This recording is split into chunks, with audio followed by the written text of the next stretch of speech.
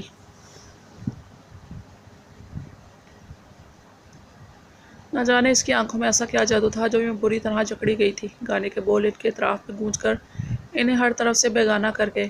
سانس لینے سے بھی زیادہ تم ضروری ہو گئے، جی رہے تھے ہم ادھورے، تم سے پورے ہو گئے۔ سالار کی دیوانہ وار نظریں اس کے چہرے کا طواف کر رہی تھیں، جیسے انہیں سمجھ ہی نہ آ رہی تھی کہاں پر ٹھہرے۔ سانس لینے سے بھی زیادہ تم ضروری ہو گئے، میری دھڑکن تیری دھڑکن، دونوں دلوں کی ایک ہی تڑپن۔ سالار اب آہستہ سے اس کی آنکھوں میں جھانک رہا تھا اور آہستہ آہستہ ہل رہا تھا۔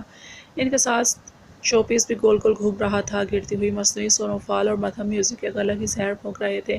یہ دونوں ایک دوسرے میں گم ہو چکے تھے، دونوں دلوں کی ایک ہی تڑپن۔ سالار نے اپنا ماتھا اس کے ماتھے سے ٹکرا کر نور کی آنکھوں میں دیکھا،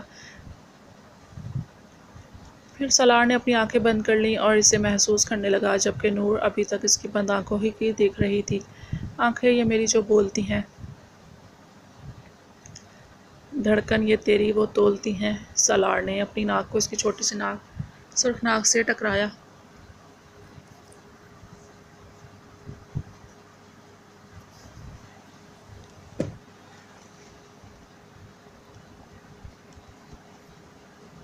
میوزک بند ہو چکا تھا، مگر یہ دونوں ایسے ہی کھڑے تھے۔ کافی دیر بعد سالار نے آنکھیں کھولیں اور اسے لے کر لاؤن سے باہر نکل آیا۔ راہداری سے گزرتے ہوئے وہ اپنے کمرے کی طرف جا رہا تھا، جبکہ یہاں کا حال بھی لاؤن سے مختلف نہ تھا۔ سالار نے اپنے روم میں پہنچ کر پاؤں مار کر دروازہ بند کر دیا۔ اس کا روم بھی بہت خوبصورت انداز میں سجا ہوا تھا کہ وائٹ للی کے پھولوں کی چادر بچھی ہوئی تھی جہازی سائڈ بیڈ پر فرش پر گلاب اور موتی کی پتیاں بکھری ہوئی تھیں۔ چھت پر چھوٹے چھوٹے لال لہو رنگ دل لٹک رہے تھے، دیواروں کو لال گلاب کی بند کلیوں نے ڈھانپ رکھا تھا۔ سالار نے اسے اٹھائے بیڈ کے دائیں طرف ڈریسنگ ٹیبل کے سامنے رکھے اسٹول پر بٹھا دیا اور شیشے میں اس کا عکس دیکھتے ہوئے اس کے حجاب کی پنوں کو نکالنے لگا۔ نور شرم و گھبراہٹ کے مارے آنکھیں ہی نہیں اٹھا پا رہی تھی، پورا چہرہ اس کا سرخ رنگ میں ڈوب چکا تھا۔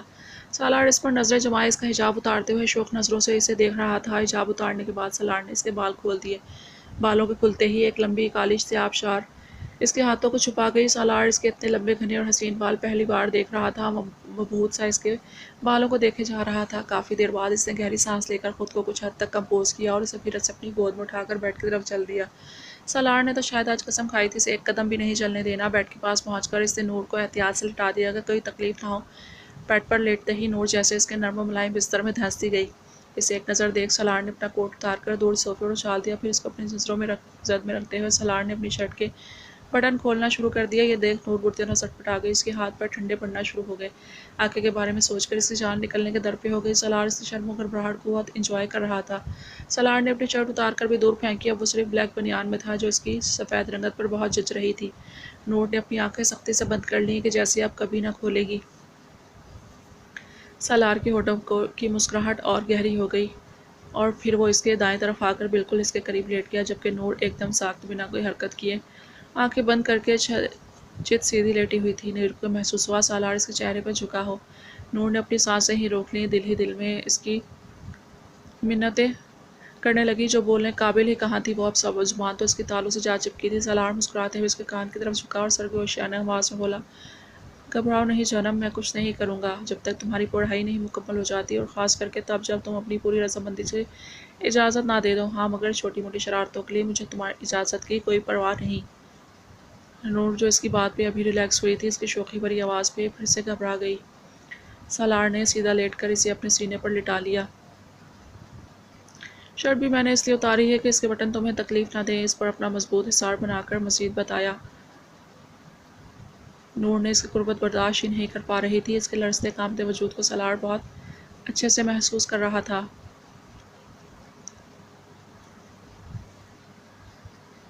سو جاؤ عین، اس کے بالوں میں انگلیاں چلاتے ہوئے شدت جذبات سے مشکل سے کہا گیا۔ ہاتھ بڑھا کر لائٹ آف کر دیے اور چھوٹا سا ریموٹ پکڑ کر ایک بٹن پریس کیا، جس بٹن سے عین کے اوپر فکس مشین سے موتی کے پھولوں کی پتیاں گرنے لگیں، ان پر جیسے پت جھڑ کے موسموں میں درختوں پر لگے سوکھے پتے جھڑتے ہیں۔ دائیں طرف شیشے کی بڑی سی سلائڈنگ ونڈو سے جھانکتا چاند ان دونوں پر اپنی ٹھنڈی چاندنی پہنچا رہا تھا، جیسے انہیں اپنی طرف سے تحفہ دے رہا ہو۔ نور اپنے اوپر گرتی نرم پتیوں کو محسوس کرتے ہوئے آہستہ آہستہ نیند کی وادیوں میں اترتی چلی گئی۔ سالار نے جب اس کی مدھم گہری سانسوں کو محسوس کیا تو اس کے بالوں کو اپنے دائیں ہاتھ پہ لے کر اپنے چہرے پر پھیلا لیے جس سے نور اور اس کا چہرہ چھپ گیا اور اس کی مدہوش کر دینے والی خوشبو کو محسوس کرتے سالار نے دھیرے سے اپنی آنکھیں موند لیں اور نیند کی وادیوں میں ان دونوں کو اتار گئی تھی۔ ہر طرف سکون ہی سکون تھا کیونکہ آج سالار شجاعت کو سالوں بعد سکون و چین نصیب ہوا تھا۔ آپ نے یہ کیا کیا ابو جان؟ ہم یہ نہیں کہتے کہ ہمیں آپ کے فیصلے پر کسی قسم کا کوئی اعتراض ہے۔ آج تک جتنے بھی فیصلے آپ نے کیے ہم نے اسے سر خم کر کے قبول کیے ہیں کیونکہ ہم سب جانتے ہیں آپ جو بھی فیصلہ کریں گے وہ ہمارے بھلے کے لیے ہی ہوگا۔ سالار بھی ہمیں باقی سب کی طرح عزیز ہے بلکہ وہ تو ہر لحاظ سے اول ہے۔ وہ تو ایک آئیڈیل انسان ہے، ایک کامیاب بزنس مین، مگر دکھ تو اس بات کا ہے آپ نے ہمیں آگاہ کرنے کے بھی قابل نہیں رکھا۔ اور اوپر سے آپ ابو جان جانتے ہیں آصفہ کس قدر اذیت میں ہے، بہت دکھ پہنچا ہے اسے، اس کے شوہر نے اسے کتنی باتیں سنائی ہیں، بہت رو رہی تھی وہ، نہ جانے کتنے تانے دیے ہوں گے، اسے تو موقع چاہیے ہوتا ہے باتیں بنانے کا۔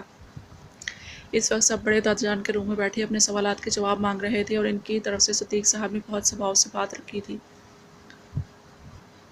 عجیب بات ہے، تم لوگوں کو مجھ پر اعتبار ہو کر مجھ سے گلہ کرنے آئے ہو، اگر مجھ پر اعتبار ہوتا کہ میں کبھی تم سب کے لیے غلط فیصلہ نہیں کروں گا تو بنا کوئی سوال کے مجھ پر بھروسہ رکھو، ورنہ نہیں تو میں تم سب کے تمام سوالوں کا جواب ابھی دے دیتا ہوں، اور آصفہ کی تو فکر مت کرو، اس کے شوہر کے لیے میں کافی ہوں۔ دادا جان نے ان سب کے سوالوں کو لاجواب کر دیا۔ باقی سب کیا کہتے، دادا جان نے تو قصہ ہی ختم کر ڈالا تھا، اس لیے بنا کوئی جواب لیے خاموشی سے سب اٹھ کر چل پڑے،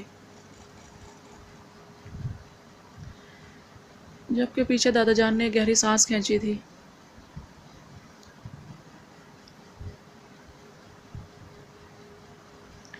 مٹھا، او مٹھا، کہاں مر گئی ہو تم؟ خوبصورت نین نقشی حامل عورت سفید ساڑی پہنے بہت دلکش لگ رہی تھی، مگر اس کی زبان تو اس کے حسن پہ طعنہ تھی۔ رات کے 2 بجے وہ کسی پارٹی سے بپرتی ہوئی آئی تھی۔ بات ہی ایسی تھی، پارٹی کے دوران اس کے سیل پہ فون آیا جو اس کے فرینڈ نے پک کیا تھا کہ آگے سے کسی سہمے ہوئے بچے کی آواز سنائی تھی، مما جی جلدی آ جائیں، مجھے ڈر لگ رہا ہے، بارش بھی ہو رہی ہے، لائٹ بھی نہیں ہے، بہت اندھیرا ہے مما جی، بھاؤ آ کے مجھے آ کے کھا جائے گا، مجھے ڈر لگ رہا ہے، میرے پاس آ جائے نا۔ فون پہ ہچکیوں پہ روتا بلکتا بچہ اپنی ماں سے فریاد کر رہا تھا کہ وہ آ کے اسے ڈراؤنے ماحول سے بچا کر اپنی ممتا کی آغوش میں چھپا لے۔ اس کی بے چین آواز سن کر اس کی دوست بھی بے چین ہو چکی تھی۔ اس نے اسے بتایا اور زبردستی گھر بھیجا، لیکن اس کا موڈ سخت خراب ہو چکا تھا۔ وہ غصے میں گھر پہنچی اور اپنی ملازمہ مٹھا پر چلا رہی تھی۔ جی بیگم صاحبہ، مٹھا ڈرتے ڈرتے اپنی مالکن سے کچھ دوری پر کھڑے ہو کر پوچھا۔ کہاں ہیں وہ؟ منحوس چلا کر پوچھا گیا۔ وہ جی آپ کے روم میں جاتے ہوئے دیکھا تھا۔ ملازمہ کی بات سن کر وہ اپنے روم کی طرف بڑھ گئی۔ اپنے روم میں پہنچی تو 5 سالہ بچے کو اپنے قیمتی بیڈ پہ جوتوں سمیت چڑھا ہوا پایا، اس کا دوپٹہ اپنے منہ پر رکھے ہوئے ہچکیوں سے رو رہا تھا۔ یہ دیکھ کر تو اسے اور غصہ چڑھا، جلدی سے آگے بڑھی، ہیل کی ٹک ٹک پر اس نے ڈرتے ڈرتے دوپٹے کی اور سے دیکھا تو اپنی ماں کو ایک دم سے روتے ہوئے اٹھا اور بھاگ کر اس سے لپٹنا ہی چاہا کہ اس کی ماں نے زوردار چانٹا اس کے نازک رخسار پر دے مارا، جس سے بچہ لڑکتا ہوا دور جا گرا۔ تیری ہمت کیسی ہوئی مجھے فون کرنے کی؟ اس سے بری طرح جھنجھوڑتے ہوئے کرا کر پوچھا اور ساتھ ہی ایک اور تھپڑ مارا جس سے بچے کے ہونٹوں کے کونے سے خون نکلنے لگ پڑا، لیکن پھر بھی ماں کی آغوش میں چھپنا چاہتا تھا۔ اسے اپنی ظالم ماں سے نہیں، اس خوفزدہ موسم سے ڈر لگ رہا تھا۔ مما جی ڈر لگ رہا ہے، تھپڑ کی وجہ سے اسے بولنے میں تکلیف ہو رہی تھی۔ چپ منحوس، جب سے میری زندگی میں آیا ہے جینا جیرن کر دیا ہے میرا، نہ کسی پارٹی کو انجوائے کرنے دیتا ہے، نہ سکون سے رہنا دیتا ہے۔ کم بخت مر کیوں نہیں جاتا، مر جاتا کہ جان چھوٹ جائے میری اس عذاب سے۔ بچہ اور زور زور سے رونے لگا، اسے باہیں کڑکتی ہوئی بجلی سے خوف آ رہا تھا۔ چپ کر جا، نہیں تو آج مجھ سے نہیں بچے گا، اسے ڈراتے ہوئے خوف سے کہا۔ اثر نہ ہوتے دیکھ کر اسے اور غصہ آیا اور اس کا گلا پکڑ کر دبانے لگی۔ آج تو گیا، چاہے تیرا باپ بھی نہیں، گھر پہ جان چھوٹ جائے گی میری اس عذاب سے۔ اس کا گلا دباتے ہوئے شفقت سے کہا۔ اسے ذرا بھی اپنے بچے پر رحم نہیں آیا، وہ تڑپ رہا تھا، اس کی آنکھوں میں آنسو چمک رہے تھے، اس کا سانس بند ہو رہا تھا۔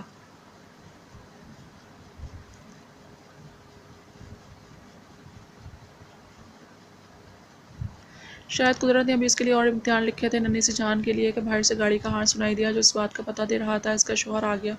خوف سے سر جھٹکتے ہوئے اس کا گلا چھوڑا اور اسے گود میں اٹھا کر جلدی سے اپنے کمرے سے باہر نکل کر اسٹور روم کی طرف چلنے لگی۔ اس کے سلوک کے باوجود اس سے لپٹ کر وہ سکون محسوس کر رہا تھا۔ اسٹور روم میں آ کر اس نے اسے پٹکنے کے انداز میں زمین پر پھینکا اور دروازہ بند کر کے خود کو کمپوز کرتی چلتی ہمیشہ کی طرح اپنے شوہر کو اپنے حسن کے جال میں پھانس کر سب کچھ فراموش کر دینے کے لیے، جبکہ روتے روتے بچہ نہ جانے کب بے ہوش ہو پڑا۔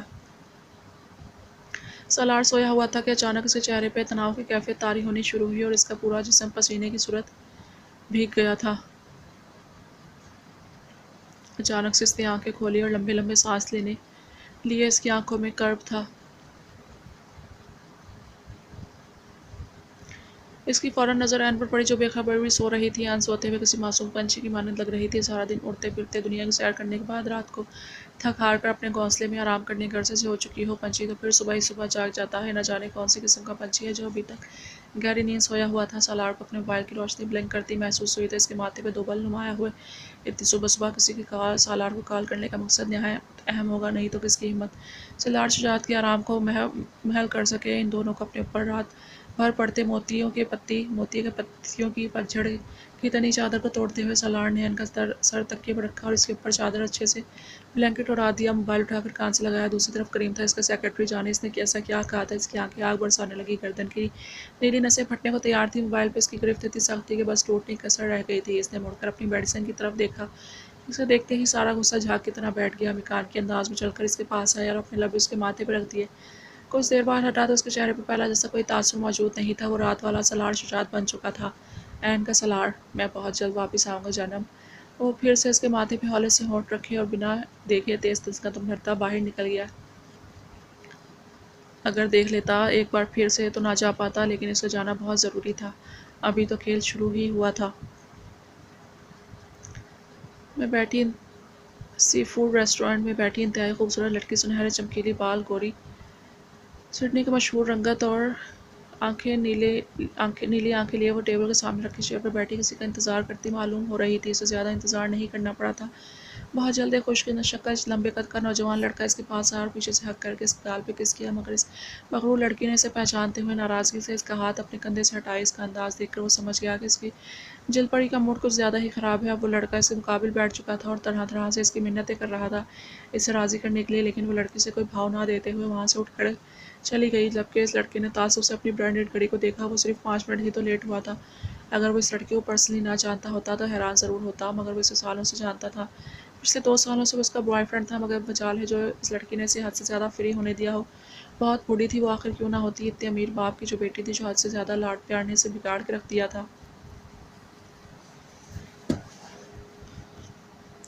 انتہا کی ضدی مغرور حسینہ، دوسروں کو اپنے پاؤں کی جوتی سمجھنے والی، غرور و تکبر کا اس میں کوٹ کوٹ کے بھرا ہوا تھا۔ کہنے کو مسلمان تھی، مگر اس کے کرتوت تو مسلمانوں والے قطعی نہ تھے۔ ماں باپ فرض ہوتا ہے کہ اولاد کو اس کی اصل کے بارے میں آگاہ کرنا، کہ وہ کون ہے، کیا ہے، کس لیے ہے اور کس لیے دنیا میں آیا ہے۔ مگر اس کے ماں باپ کو کوئی غرض ہو تو تب نہ۔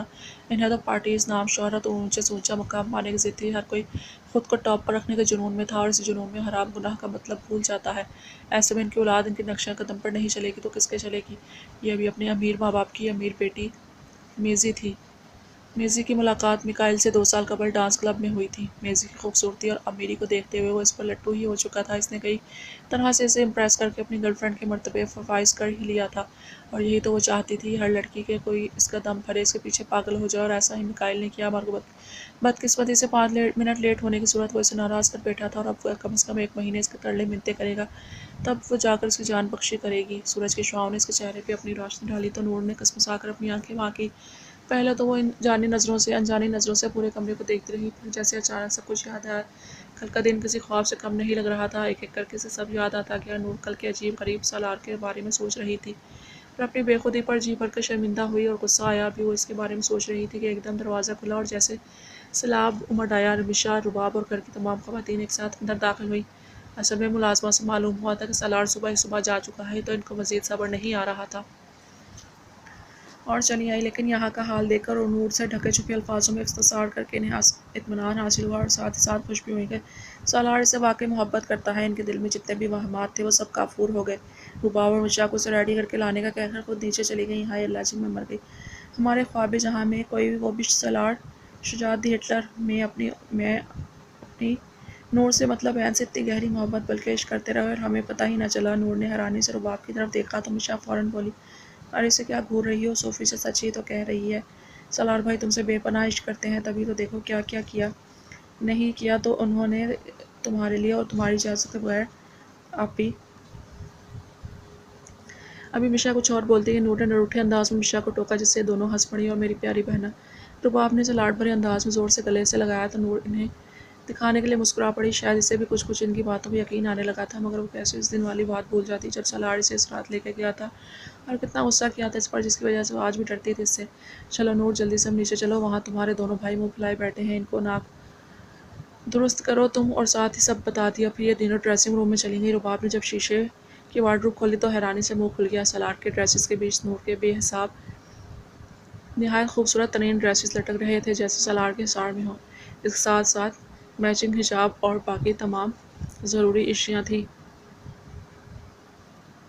نور بھی حیرانی سے سب دیکھ رہی تھی۔ رباب نے اس کے لیے پنک کلر کا پیارا سا فراک نکالا اور نور کو تیار کرنے لگ پڑی۔ تیار ہونے کے بعد نور بہت پیاری لگ رہی تھی۔ پھر وہ ان کے ساتھ نیچے چلی گئی۔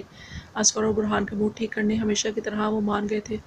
وہ مان گئے سہیل خان تمہیں اب تو سردار شجاعت کتنے ہی کیوں نہ ہاتھ پاؤں مار لے، اب تم نہیں جیت پائے، اب تو وہ ہم سے نہیں جیت پائے گا، کیوں نہیں؟ آخر اس کا پالا سہیل خان سے جو پڑا ہے کل کا آیا ہوا مجھ سے مقابلہ کرے گا۔ کہتے ہی وہ اس کے دوست سپ لیے۔ ویسے ہے وہ بالکل اپنے باپ جیسا۔ ایاز رندھاوا جو کہ اس کا دوست اور بزنس پارٹنر تھا، ستائش بھرے لہجے میں وسکی کا گلاس اٹھاتے ہوئے بولا۔ یہ دونوں اس وقت سڈنی کے نائٹ کلب میں انجوائمنٹ کے لیے آئے تھے۔ نہیں، باپ جیسا نہیں، اس کے باپ میں تو اتنی ہمت نہیں تھی، یہ تو اس سے بھی زیادہ تیز اور چالاک بندہ ہے، پتہ ہی نہیں چلتا کب کیا کر جائے۔ انجانے میں یہ دونوں اپنے دشمن کی تعریف کر رہے تھے۔ اس کا باپ تو بے وقوف تھا، ہمارے گیم میں پھنس گیا اور اپنا قیمتی نقصان کروا بیٹھا، لیکن یہ تو بالکل ٹیڑھی کھیر ہے، ایاز رندھاوا نے جل کر کہا۔ مشکل صحیح پر ناممکن نہیں، سہیل خان کے لیے کچھ بھی ناممکن نہیں۔ سہیل خان نشے میں چور وسکی کا گلاس گڑگڑ چڑھاتے ہوئے بولا۔ یار کیا اب سارا نشہ اسی سے چڑھائے گا، یا کوئی حسین انتظام بھی کیا ہے یا نہیں؟ ایاز رندھاوا دائیں آنکھ دباتے ہوئے کمینگی سے بولا۔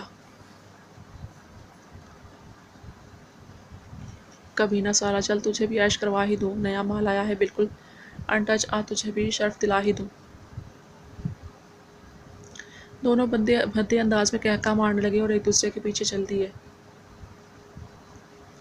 ایک خوبصورت گھر کے ٹیرس پہ اس وقت روشنیوں کا راج تھا جو رات کی اس کالی اندھیری نگری میں جگمگ کر رہی تھی۔ ٹیرس کو بہت اچھی طرح ڈیکوریٹ کیا گیا تھا۔ ہر طرف مرد اور خواتین اپنی اپنی خوشگپیوں میں مصروف تھے۔ حسین سے حسین چہرے ایک طرف سے دوسری طرف اڑتے پھر رہے تھے۔ ہر کسی نے نامناسب لباس زیب تن کر رکھا تھا جو کہ ان کے جسم کو چھپانے کے بجائے اور عیاں کر رہے تھے۔ یہ مسٹر سہیل خان کی چہیتی بیوی کی آرگنائز کی گئی پارٹی تھی جو وہ مہینے میں کم از کم 5 سے 6 مرتبہ ضرور آرگنائز کرتی تھی۔ نہایت ہی بےگوتا قسم کی تنگ میکسی پہنے، ہونٹوں پر لال رنگ کی لپسٹک لگائے، گولڈن بالوں کو جوڑوں میں مکیٹ کیے اپنے مہمانوں سے گفتگو میں بزی تھی۔ ہائے بیبی، تم آج بھی نہیں بدلی، آج بھی اسی طرح حسین ہو جیسے جوانی میں ہم سب پر قہر ڈھاتی تھی اور جسے سہیل کا بچہ اڑا لے گیا اور ہم ہاتھ مسلتے رہ گئے۔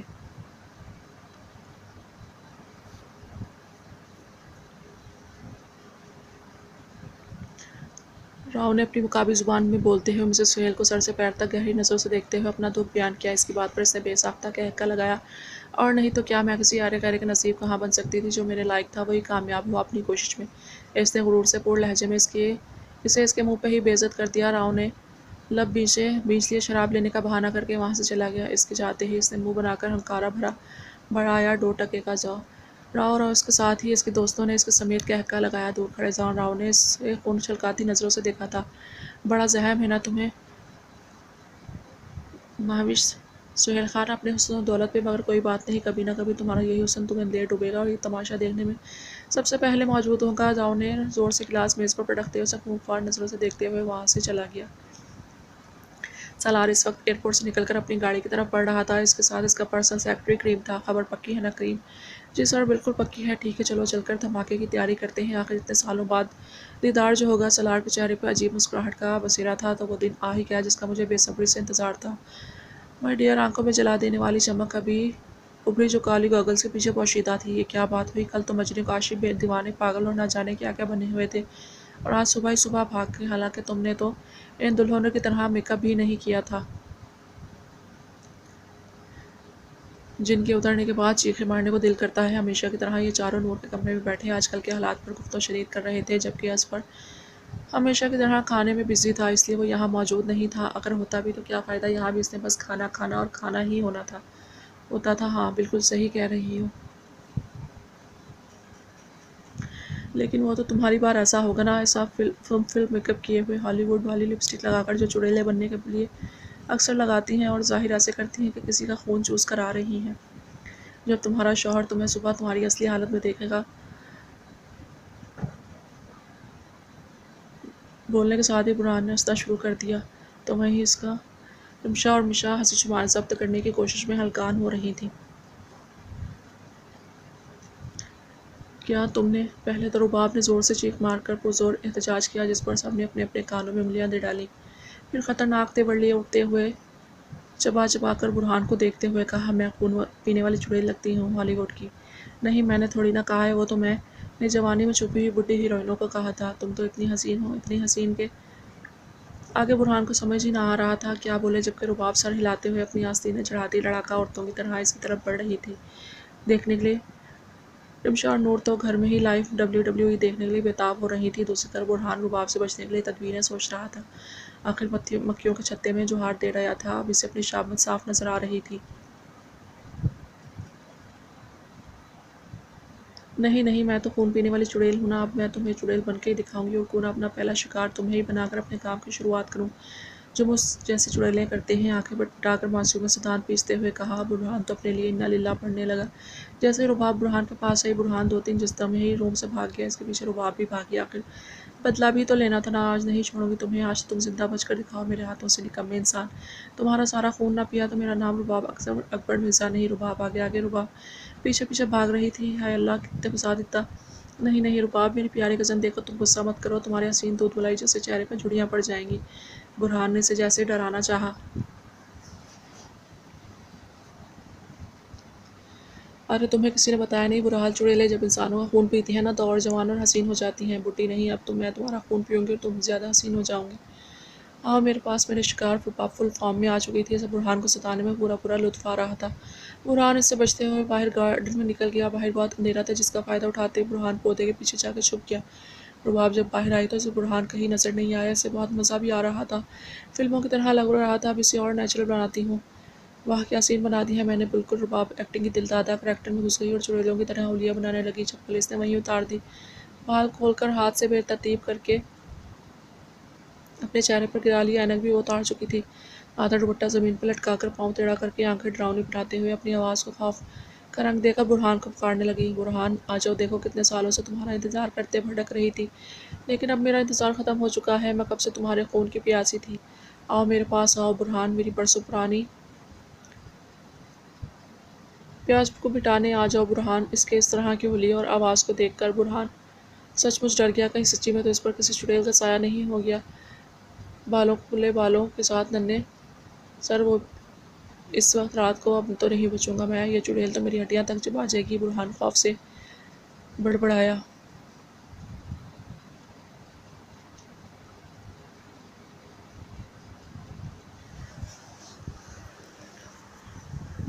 رباب جو بنا نیچے دیکھے چل رہی تھی، پاؤں کے نیچے پتھر اڑا تو یہ گئی سیدھے برہان کے اوپر، اور ساتھ ہی ہماری زوردار چیخ۔ برہان کیوں پیچھے رہتا ہے، اس کے ساتھ ساتھ اس کا بھی ڈھول پٹا۔ اکبر مرزا جو لائبریری سے نکل رہے تھے، کسی کے چلانے کی آواز پر ٹھٹک کر رک گئے۔ لائبریری کے پیچھے گارڈن تھا، جسے آواز صاف سنائی دیتی تھی۔ فوراً بھاگ کر گارڈن میں آگئے۔ کون ہے، گرجدار آواز میں پوچھا۔ میں کہہ رہا ہوں کون ہے یہاں۔ برہان سے پہلے رباب ہی کو ہوش آیا، فوراً اس کے منہ پر ہاتھ رکھا اور ہونٹوں پر انگلی رکھ کر خاموش رہنے کا بولا، جبکہ برہان تو اس کی اتنی قربت پہ سانس روکے آنکھیں پھاڑے سے ہی دیکھ رہا تھا، مگر رباب میڈم پہ تو جیسے کوئی اثر ہی نہیں ہوا۔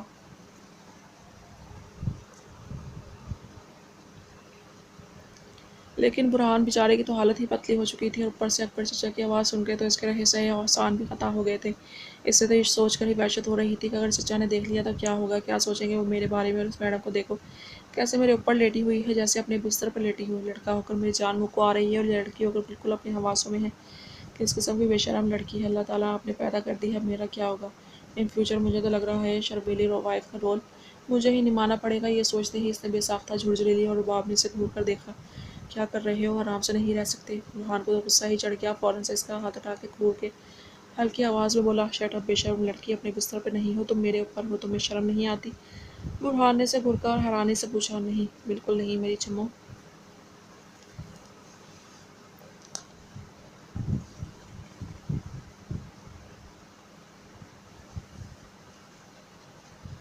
رباب نے شرارت سے اس کی ناک دباتے ہوئے کہا، اور بڑی مشکل سے اپنی ہنسی کنٹرول کی۔ اسے برہان کی اڑی ہوئی ہوائیاں دیکھ کر گلا پھاڑ پھاڑ کے کہہ کے مارنے کا دل کر رہا تھا، مگر اپنے باپ کی یادوں گھٹ پڑنے کے ڈر سے خاموش رہنا پڑا۔ ہے برہان، دیکھو نا کتنی رومانٹک فلموں والی سچویشن بن گئی ہے، میرا ہیرو ہیروئن چھپ کر باغ میں ملنے آتے ہیں، اور ان کے پیچھے پیچھے لڑکی کے خاندان والے بھی آ جاتے ہیں، اور دونوں پکڑے جانے کے ڈر سے چھپتے ہیں اور اسی چکر میں گر جاتے ہیں، اور پھر اچانک سے چاروں طرف ہوائیں چلنے لگتی ہیں، مدھم مدھم رومانٹک سا میوزک چلنے لگ جاتا ہے۔